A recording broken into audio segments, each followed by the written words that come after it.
I pinged Alice. I'm not sure whether she will join, but we just talked about some of these. Actually, no, not about these. Let me add what we talked about.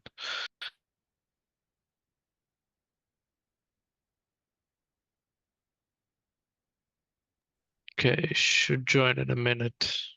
Okay. Well, maybe we can pop into one of the other items. Michael's got a topic. Jenny is here and has a topic. And we have Alice as well. So we can begin with the top of this very full agenda. So, hey, Alice, do you want to kick us off? Yeah, I have actually two topics.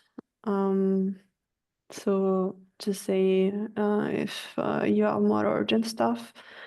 So the first one is something that we discovered during a draft PR. So basically there is a condition. So basically when we try to volume migrate volumes which has a CSI storage class, I mean, they are not a CSI storage class. When we use data volumes, they stay basically in PVC bound, so they don't go in succeeded. Oh, is it wait for first consumer stuff? Yes. Okay. So the question is what we want to do with this. So first we could limit this by understanding if the data volume use a non-CSI storage class, because this is working fine with populator. We could also, yeah, that was suggested by Mike, support only PVCs and not DVs, even if it's a little bit too restrict in my opinion. Or we need to basically implement the doppelganger pod for the migration pod as well. And it seemed a lot of work from what Alex said. So Right. And then yeah. I'm sorry. Yeah, and I would say like the non-CSI case, especially so one use case came into my mind, migrating from a non-CSI to a CSI because you're trying to like actually move your volumes onto better, more modern storage, and that sounds like that it would will work. That would Yeah. work. So really, for me, I would say that it makes sense that we can just say like CSI is the wave of the future, right? We've only had it now for how many, 5 years plus. So that is the way that you are supposed to do storage in Kubernetes in general. So is it just fair to say that certain advanced features in KubeVirt require CSI? And this seems like a pretty good one. Like instead of doing a bunch of gymnastics and complicating our code to support things that really Kubernetes doesn't want people to use that much, why not just make it a limit? Like you can only migrate to CSI storage. Would that cause us a lot of problems? No, actually, it's just a question if there are storage that we care that are not CSI, and if there are many of that. But if you say we want a CSI storage class, then I mean, I think A is the less difficult, and yeah. The only problem with option A is to understand when the storage class is a CSI storage class. Mm-hmm. Because then if there is a way, I can simply validate and reject volume migration if the storage class is not. And There's a few ways. I was gonna say there's look for the CSI driver object, or I guess in your case there's already a PV, so the PV has a CSI field that's not empty. It's a CSI volume. Yeah, the problem is how do you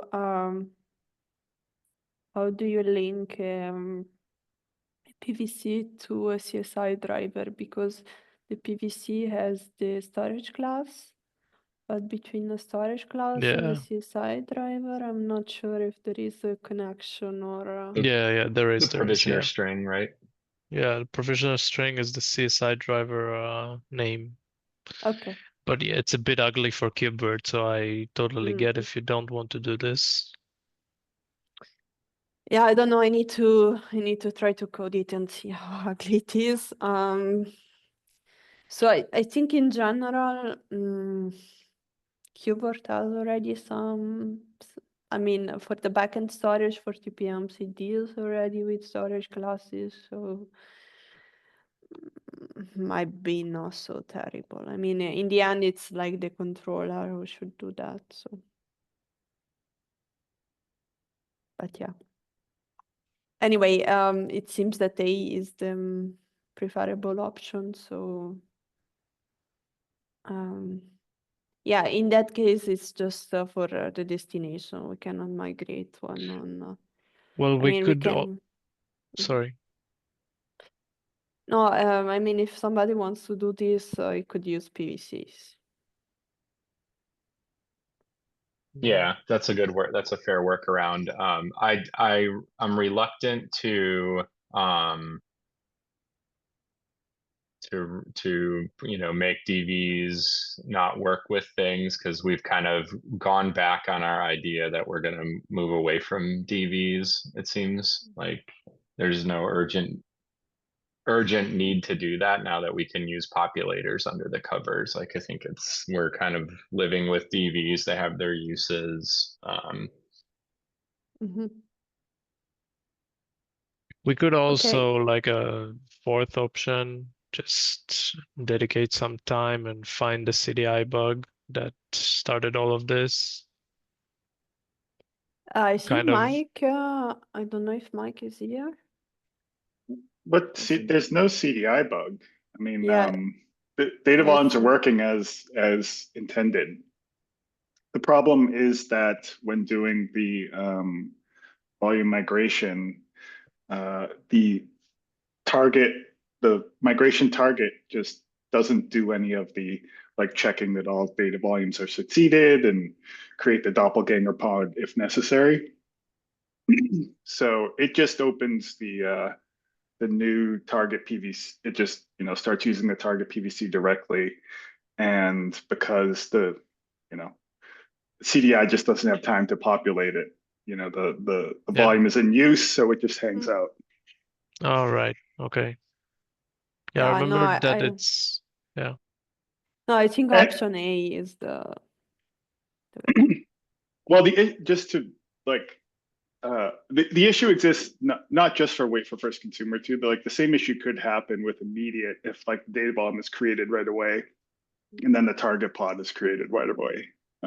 So it's not limited to wait for first consumer. It's just no CSI. Yeah, it was more visible to wait for first consumer because Correct. there is it's immediate. I mean, it's delayed. Correct. So yeah, we should make sure that we document the limitation somewhere that you can only migrate to CSI storage. Yeah, But and we need also to reject that case. I hope it's not too hard to get integrated in KubeVirt. Well, if a customer gets in this state, are they okay? Can they get out of it? Are there any Yeah, issues? they can because the migrations should fail. So I mean the migration is never succeeded. So they need to cancel it. revert. Yeah, they need to cancel it. So At what point does it? Because I like at what point does it fail? Because I would feel like when the target pod gets created, it will just start doing its work, and then my fear is that like. yeah, but keyword checks. So it's the thing I pointed in the PR. Don't know, I forgot, but it's a code that I give you when I describe the issue. Keyword is checking if the data volume are succeeded. So Yeah, that the code in there is in the VM controller. Like what I'm wondering is I don't know, it may not work, but it seems to me like what could happen is that the migration may succeed because it's totally unaware of this data volume, right? Then when the VM restarts, that code that you kind of talked about before may kick in, or at least like CDI will see like, oh, I can finally populate this disk, and then it will.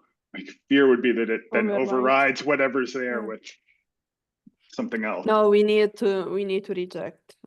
That's yeah, actually, it's so in January I'm discovering, and Adam, this is a comment maybe for you and about the GA.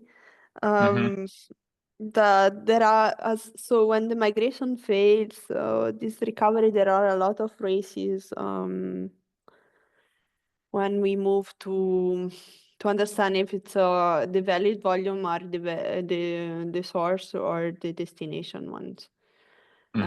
So this somehow is also related to the second issue there that I wrote, or what I was discussing with Vladik about this race for the volume migration, for the migration in general. So long story. Let me just explain what happens in the second issue. So actually I think we never tried with post copy for volume migration. I always tried pre-copy. So post copy is a little bit problematic because basically the guest is running in on the destination. So basically what I asked my colleague, so before we are in pre-copy, so we stay in pre-copy until the storage is copy on the destination. And then we switch to post-copy. So post-copy basically means that the guest is running on the destination, not on the source anymore. So in that case, the writes on the disk go on the destination, but the migration hasn't finished yet. So might happen that the migration fails, and then the correct volumes are not the source one, but are the destination one. So we have several cases that's a little bit difficult to understand which are the correct volumes. So initially I thought when the migration fails, you mean the copy hasn't finished. So the correct one are always the source. But we have some cases where, I mean, either when we use post copy or when the source pod is deleted, but we actually have already switched to the destination. So yeah, there are those. For this specific post copy one, can we override the policy and just say like when you're doing a volume migration, it has to be pre-copy? Yeah, that was my hope. So I hope it's possible, and I am actually investigating this. So there is actually a bug, so a PR from Antonio that has a similar issue for memory hot plug. Mhm. So I tried to ask him if he could use simply pre-copy for the workload updater. So basically, it's a mechanism that we use for volume migration and for hot plug memory and CPU. Mhm. But it just told me that it seems to be the default the HCO enables. So I'm not sure. I really hope we can do it. The Well, thing, HCO is using post copy as the default migration strategy, you're saying? yeah, I didn't know it. I thought we always use pre-copy, but the user need to configure. But from Mhm. what Antonio just told me, I mean, sorry, I just discovered it today. It seems that it should be the generic one. So yeah, it's But something. I think there's a difference between like an eviction style migration versus a workload updating migration. Like there are kind of in a way two types that use the same like the same underlying QEMU functionality. And I think that if we find that it's because post copy has always been a riskier strategy. Yeah, It took us a while to get that yeah, because you can get data loss inherently, like yeah, that's a known problem with post copy. And it's just more complicated when there's more things being migrated, like more yeah. opportunities for failure. So it seems to me that if you're just doing a standard eviction, fine, do post copy if that's what we've decided is the best plan. Mm. But if you're updating the workload, that's a pre-copy migration. Yeah, I agree. I'm looking into it. I have to say I'm a bit surprised that we didn't got any failure. But yeah, I'm looking into that. But I really hope we can simply enable pre-copy for volume migration. I would say this is the easiest. So I suggested Antonio just to simply use pre-copy for the workload migration, but if he doesn't want to do it, then at least for volume migration, I will force it initially, and then we can Yeah. evaluate it in the next versions. Because in any case, the migrations triggered by workload updater are a bit special.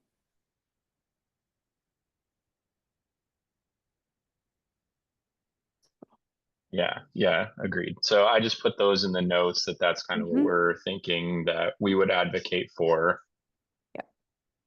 Okay, thanks. And so I guess just to kind of close the loop on volume migration topics, when we talk about this PR, which is the keeping the or removing the feature gate, what's the latest on that? Like, I do worry that Yeah. if we wait until we never find a bug in this new Yeah. area of the code, then So I have been talking with Vladik on Friday. He said to me that for him was okay, the 2GA. okay. But he didn't comment on the PR anymore. So I guess he just didn't have enough time. I really hope this week we can merge it. I don't know, but yeah, we found out this post copy issue, so I hope it's not a blocker. In my opinion, it should not be a blocker because we have tested with the pre-copy, and that should be Yep. it should be the Yeah. correct one, at least at the beginning. Is pre-copy the default upstream?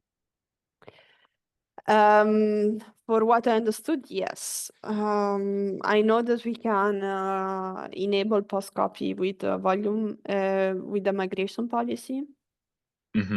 So you can, for example, specify labels with the VM name. So Right. in that case, we need to we need to use pre-copy for at least workload updater.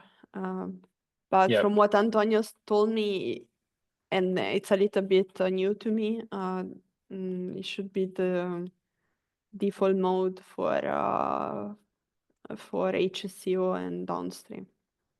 Okay. So and All that's a right. problem. Yeah, So I guess, we need to fix it. We need to configure it correctly at least. yep. Yeah, so I guess let's continue with that, but I do hope that we can, I mean, I don't want people to do something regarding this feature gate that they think is wrong. So if you guys, if you really think that it should not be GA, then I'll go have the difficult conversations with product managers and everything else if that's the technical understanding. But if our technical understanding is and our feeling is that we should do it, like then I would hope that, you know, maybe you and Michael can just kind of grab Vladik and say, like, can we just merge this? Like, just so that we can put it behind Alexander, us. what is your feeling? I know that you are just back from PTO. Yeah, I'm still catching up on issues, so I'm not entirely sure, what has been found while I was out. So I have No, no. we haven't found anything actually. It's just that I saw this morning a PR from Antonio that was describing this issue with post migration. And so I wonder if it was the same for value migration, the same problem. Yeah, and actually it is. So, but Yeah. we haven't found any bug or something that has Yeah, and triggered my this. issue with the logic, I mean, just making a logical argument is we have GA'd post copy migration and Yeah. selected it as the default, and there is this bug. So if Yeah. we're not going to turn it off because of this bug, why would we block No, why would it's we block volume migration, which is using the exact same thing that we've already GA'd? So yeah, I really just want to, before we lose our opportunity to merge it entirely. No, I agree. We should, I think we have tested with pre-copy, so we should GA volume migration with pre-copy. Yep. And then, I mean, if we need to address this feature downstream, depending on how serious that gets, it's not only affecting volume migration. So yeah. Yeah, I agree. And to be honest, so I have a meeting with Antonio later. I think in general also for CPU and memory hot plug, we should use pre-copy and not post-copy. But I will have a separate conversation with him. If he still wants to use post-copy for the workload updater, then we are going just to use it for value migration. Okay. And yeah, I would just ask if we can, like, I know that Vladik is busy, so he may not understand. Like when you look at a PR like 13288, it doesn't really look, I could see how it not really looking important, like, oh, it's just removing a feature gate, but you could still turn it on if you want, want to use it. But I'm not sure if he understands, and this is more of a downstream conversation, so not as community important, but like there's a reason that it's important, at least to Red Hat, to get it merged. Yeah. I have pinged him on Friday. I will wait at least until tomorrow, and if not, I will try to kindly ping him again. Okay. All right. Thanks. So let's tackle some other issues here before it's a nice full agenda. So I guess Jenny, you have the next logical one. Are you ready to take that topic? Yeah, I hope it will be super fast and super small question. I encountered this bug in 417 downstream, and I see that Michael already fixed it in main. So the question: do we want to have backports for it? If we recommend to use rerun on failure run strategy instead of always, then it would be nice to have it fixed. No? Yeah, so my standard 2 questions for a should we backport question are how complex is the PR, and is there a workaround, or how bad is the failure scenario? Those are the 2 factors I'd consider. So I don't have as much context on that. I will open the PR though.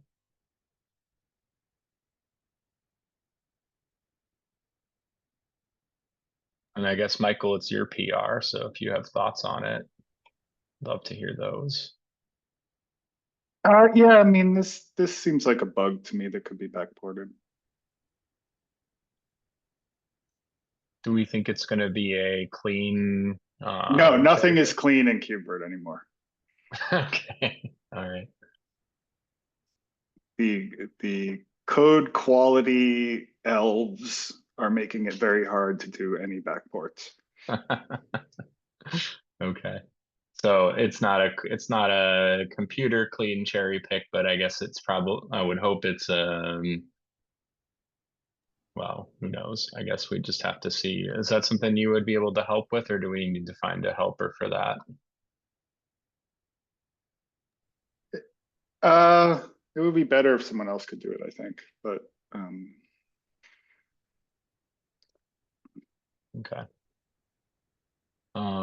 So we have Jenny, we have the I assume we have a Jira bug for it, or was this just fixed totally upstream? Totally upstream. Like there was an upstream issue and fixed on the Yeah. upstream. Okay, so could we clone that issue to force 17? Yeah, okay. And then it's gonna be, I guess it'll get assigned to me, and I'll try to figure out if Yeah, I can okay. find somebody to help. Cool. Yeah, thank you. All right. Michael, you're up.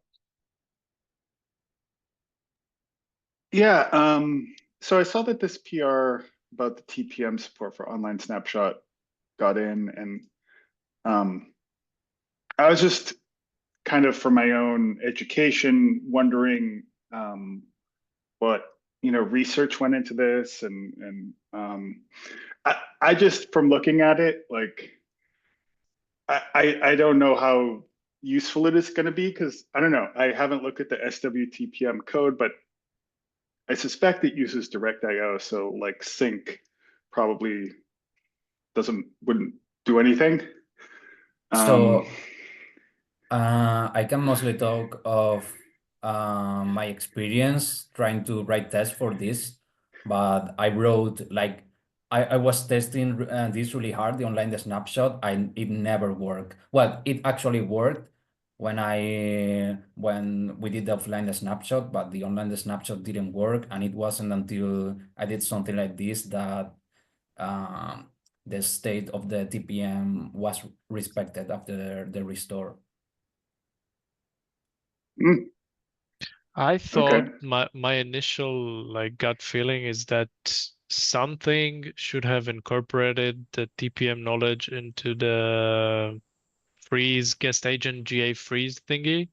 So it should like expand and understand that it should also freeze the TPM volume.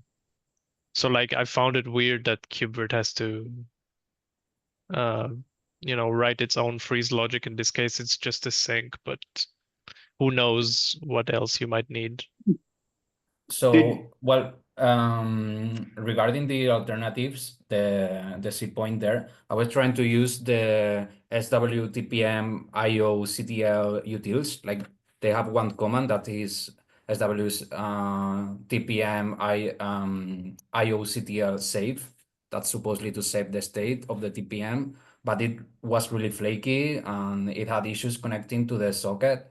So I mean, at first I thought this was really hacky, but it turned out to be like the only thing that fixed it, at least on my test. And considering that it was really urgent, we needed to get it merged, like I wanted to have some discussion around this, but according to my test, this was the only thing that actually worked.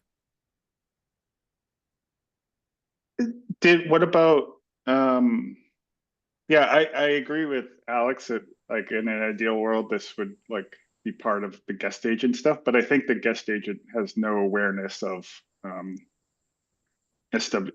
the TPM. But yeah, cause I don't know. But Well, I yeah. think that well, at least the way that I considered it was that when freeze is called, QMU itself knows if there's a TPM, and QMU decided they wanted to implement that in an external process. That's really from our level an implementation detail. So if that process needs to be signaled to flush writes, QMU handles those kind of things for its own code all the time. So they probably ought to do that there. But the one other point that I would put in here is that although we recommend the guest agent, we don't require it. And actually failure to sync the TPM data in the absence of a guest agent is probably a lot more severe than failure to freeze file systems, for example, because if those writes don't come out, you're going to have a system probably that could never boot because if their like encryption keys or whatever aren't refreshed. So it's a little bit of a different severity in my view. How do Sorry we to handle how do we handle this issue where we don't have a guest agent? Like, how do you freeze? you don't. Yeah. Don't. So it's more of a crash consistent snapshot. So it's like a lower quality snapshot. Like you may have to, if you restore such a VM, you may have to do the file system recovery and things like that. Whereas if you freeze and thaw, then we expect that the journal of the file system will be clean at least. It might, you might still have some application recovery that's needed, but at least the system itself should be consistent. Okay. Did we think about calling FS freeze instead of sync? Yeah, but we do call FS freeze. No, not FS freeze. Like so, like we call the FS freeze in the guest agent, but but there's a maybe the virt launcher doesn't have that command or doesn't have permission to do it or something. I'm just wondering if just where you're calling sync could be just call FS freeze. But would that interfere with another FS freeze that was actually legitimately being called when Well, it the would be just guest be agent FS set up? freeze. It would just be the FS freeze for that, volume that is excluded. Yeah, I mean, I guess it'd be worth a test, but if the software TPM is an application and if it has a memory cache of writes, it would almost need to be hooked into the like the application, the freeze hooks, like within that directory or something like that, which seems like a little bit even hackier of a way to like freezing the file system is, although I guess sync wouldn't do that either. So if sync is fixing it, maybe FS freeze would.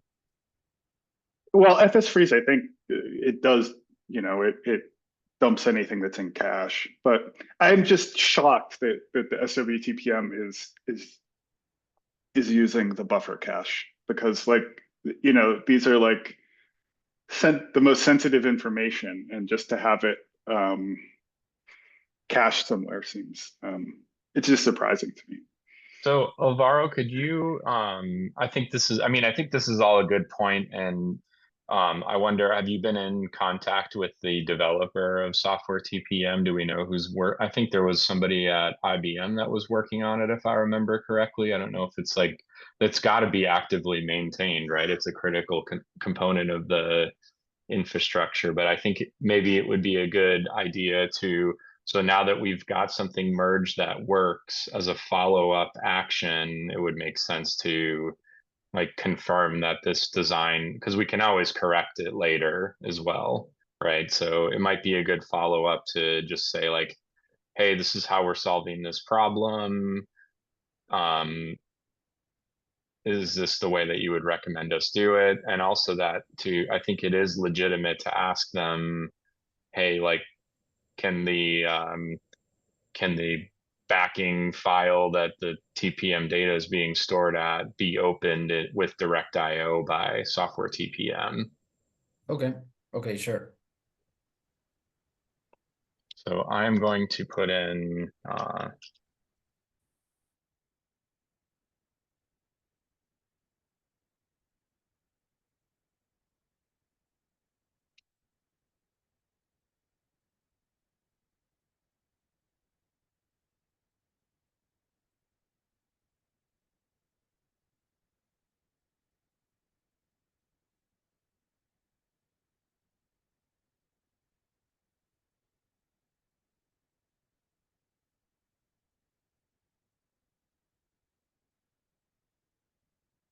okay.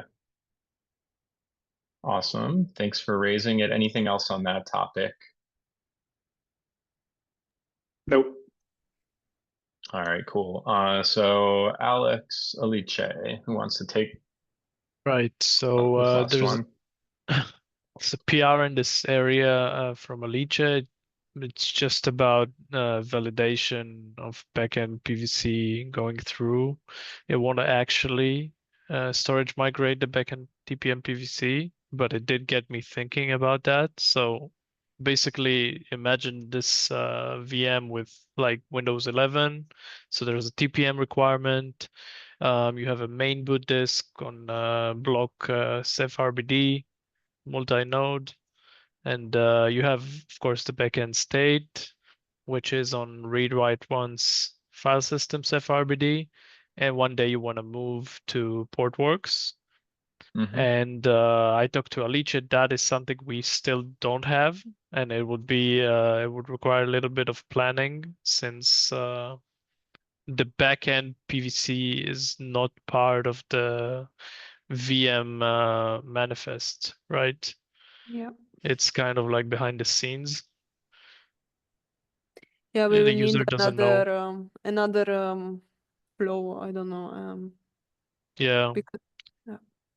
I think like I think if we have like I don't know, a way to kind of have this flow hidden from the user, it's even better since I think we're gonna struggle a lot to put it as part of the VM. It's just not the backend PVC is by design and not a part of the VM. So I think we would benefit from implementing something behind the scenes, maybe in that forget the name because I didn't hear Alexander's voice speak about it for so long. Um, I forget, like we can probably inject some stuff into the VM, like annotations and stuff when we do like the bulk storage class migration. I forget the component name. Alex, MTC Oh, currently. but I would so to be honest, I think we could I mean we need to think about this, but so usually it's in KubeVirt CR that we have the backend storage class. So if, for example, the admin change the backend storage class, then we could interpret this as a volume migration for the backend. And I think you can deduce it by comparing. So one thing. So the backend storage could be read write many or read write only. With the read write many, then the backend storage is shared between the source and the destination pod. If the PVC is read write only, then we have two PVCs.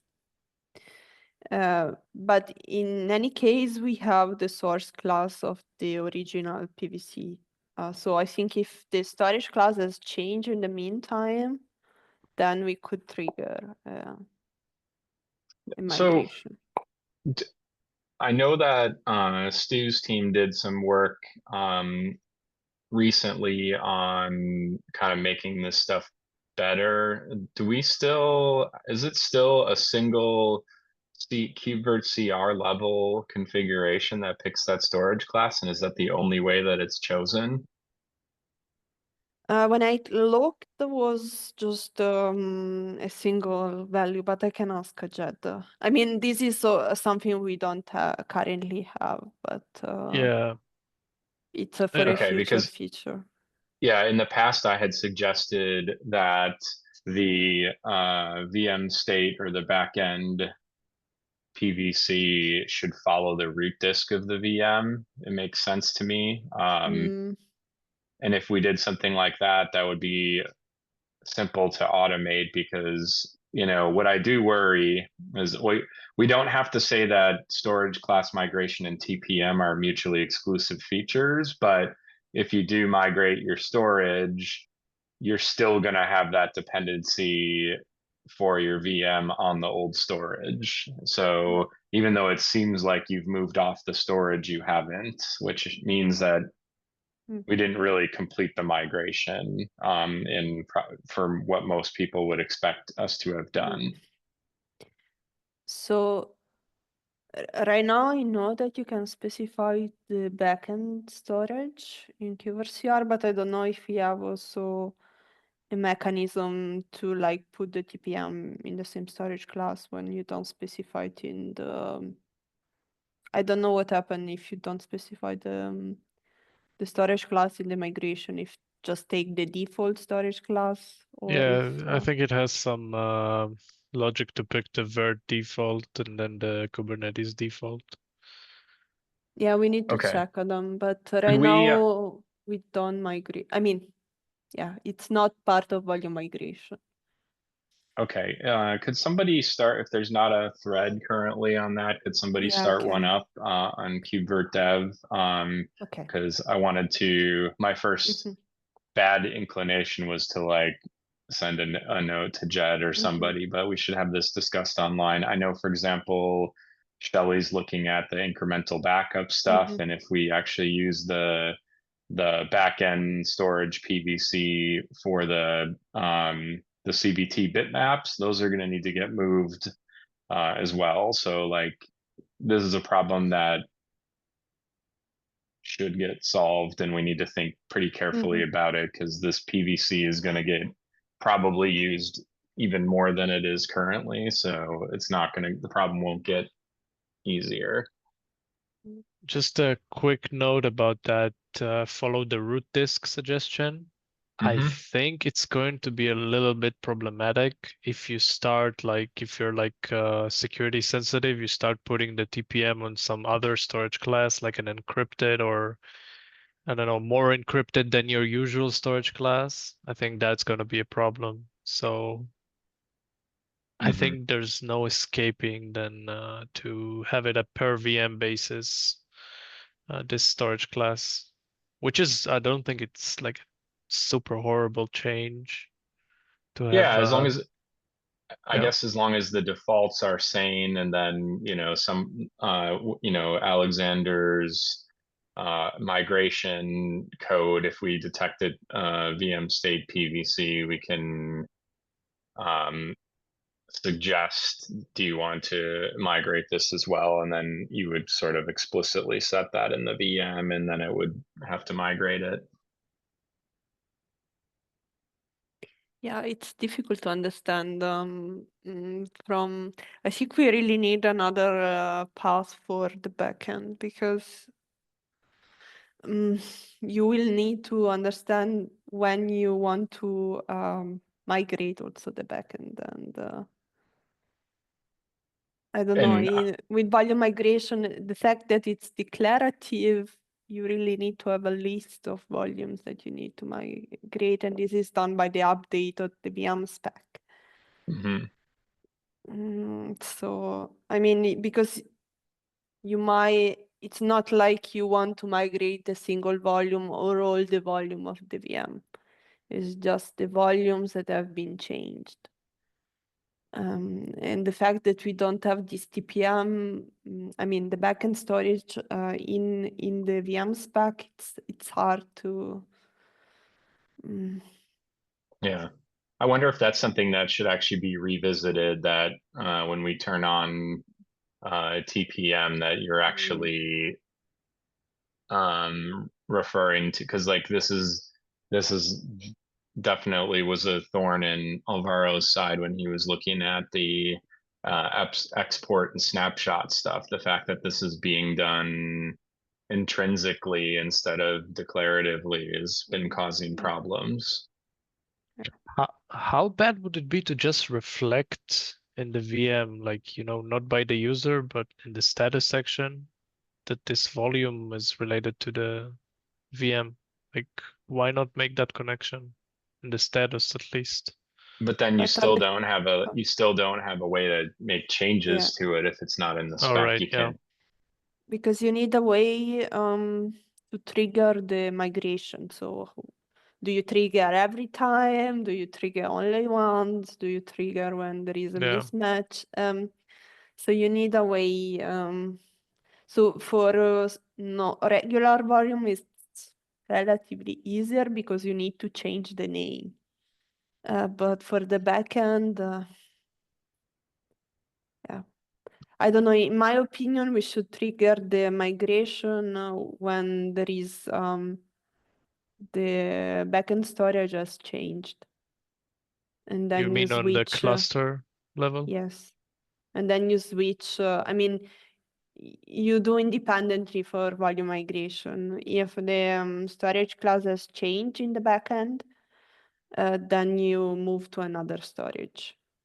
But that's a big hammer. Like you have to move all the VMs where we're giving a per VM volume migration capability, but then we're saying like, well, sorry, you moved half your VMs to this new storage. You can either move all the TPMs there or none of them. It doesn't. It's like an incongruent API to me. Like it could be no. it could be a first step, but I don't think we can get away from a per VM configuration.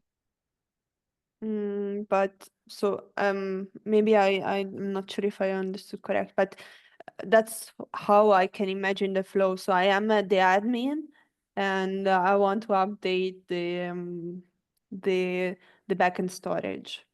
So I firstly change the storage class in kubectl, Mm-hmm. and then I list all the VM that has TPM, or maybe a label. We can have a label backend storage, and then I trigger a migration for all those VM.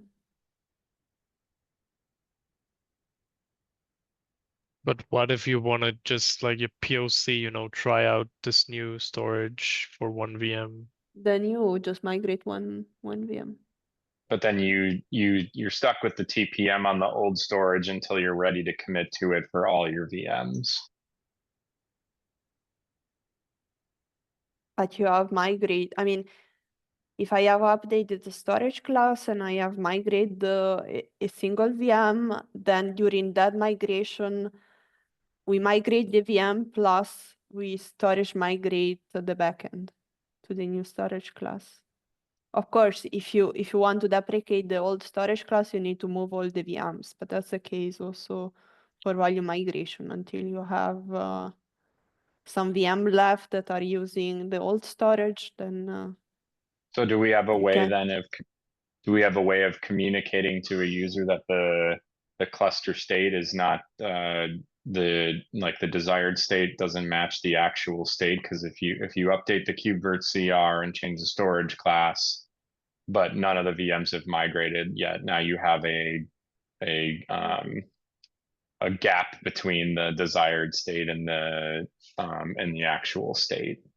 So, and if KubeVirt's not going to work towards making that true, and except if you explicitly do migrations, that's also a little weird to me. Well, I mean, we can do a new workflow update mechanism for this, for the backend. Yeah, I mean, I really think there needs to be A discussion upstream, that's for sure. well, for sure. Yeah, for sure. Like when, and one of the things that I would advocate for in that discussion is there needs to be a way to set this per I VM don't so know, that we you can need stage things over. yeah, but we need something like an eviction mechanism for deprecated backend VM. Okay, so yeah, let's start the, I'm gonna put in Alex, what, do you want me to write or do you want to do it? It's the same for me, if you prefer to do it. Yeah, or... I prefer that you take it since I'm not Okay. going to probably Yeah, I implement it. will. I will send in a note.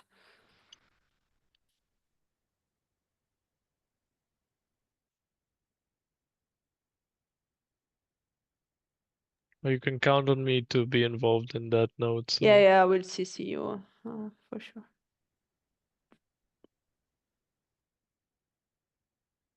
okay, great, sounds good.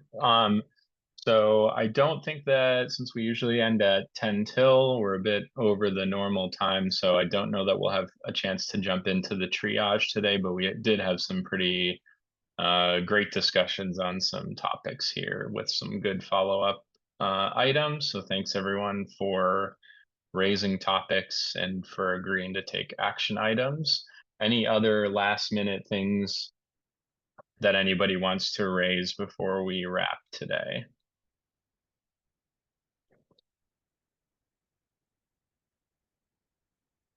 All right, hearing none, I think we are at the end. So thanks everyone for joining. Have a great week, and I will see you guys at the next one in 2 weeks. Bye. Thanks. you, Bye. bye-bye. Thank you. Bye bye.